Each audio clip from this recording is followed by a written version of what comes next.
Hello, what up everyone? Another day, another verse na naman tayo. Day 191.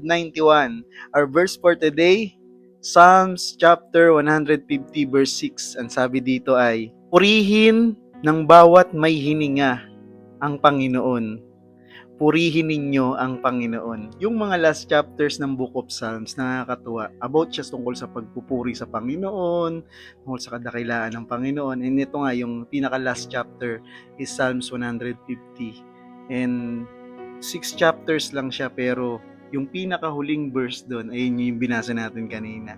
Ang lahat daw ng may hininga ay purihin ang Panginoon. Doon sa mga last chapters ng Book of Psalms, sinasabi doon kung bakit dapat purihin ang Panginoon. Sabi dito, purihin daw natin ang Panginoon sa sanktuaryo dahil sa kanyang kapangyarihan, sa kalangitan, sa kanyang kadakilaan, dahil doon sa kanyang mga ginawa, nakakamanghang ginawa para sa atin. Purihin daw natin siya sa pamamagitan ng mga instruments, purihin natin siya sa pamamagitan ng palakpakan, sa pamamagitan ng pagsasayawan, purihin natin siya sa pamamagitan ng mga instrumento gaya ng flauta, gaya ng may mga kwerdas, mga gitara, mga ganyan. Purihin natin siya sa pamamagitan ng mga cymbals. Alam mo yun, parang mga pompyang, ganun.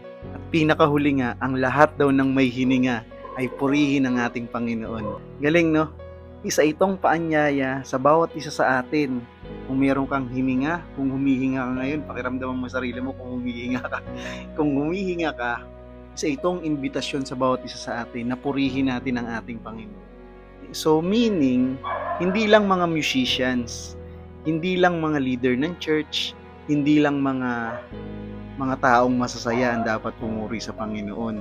Lahat ng mga tao na binigyan ng hininga ng Panginoon, meron kang rason kung bakit kinakailangan mong purihin ang Panginoon. Na nakagawa pa nga ng kanta si Matt Redman, di ba? 10,000 reasons, di ba? There are 10,000 reasons, sabi niya doon sa kanta niya, para i-bless ang Panginoon, para pupurihin ang Panginoon at sambahin ang Panginoon.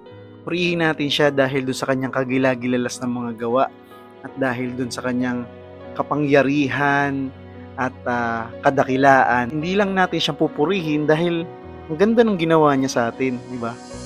Pupurihin natin siya because nararapat siya na pupurihan. So, kapag masaya ba tayo, dapat purihin ang Panginoon? Yes. Kapag malungkot ba tayo, dapat purihin ang Panginoon? Yes. Kung maayos ba ang buhay, dapat purihin ang Panginoon? Yes.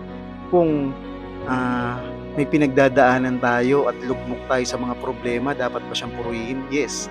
Kung ikaw ay humihinga ngayon, patuloy nating purihin ang ating Panginoon. Ang lahat daw ng may hininga ay nararapat na purihin ang ating Panginoon according sa Bible. Kapag pinupuri natin ang Panginoon, ina-acknowledge natin na siya ay tapat at siya ay karapat-dapat na sambahin. So sino raw yung dapat na magpuri sa Panginoon?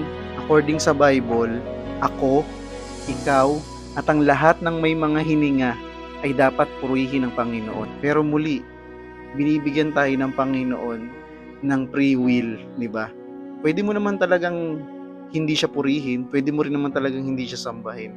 Pero, ang sinasabi sa Bible, ang lahat ng may hininga ay purihin ng Panginoon. So para sa akin, so as long as ginigising tayo ng Panginoon at binibigyan pa niya tayo ng hininga, binibigyan pa rin niya tayo ng privilege to praise Him, para sambahin siya, paglingkuran siya, para purihin siya.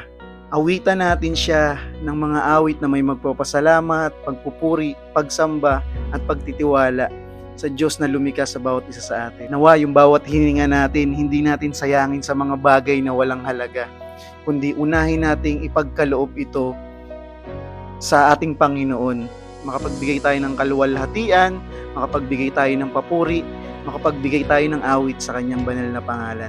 Nawa ang bawat lumalabas sa ating mga bibig, nawa ang bawat ating mga actions, ang ating puso, ay makapagbigay ng glory sa kanyang banal na pangalan.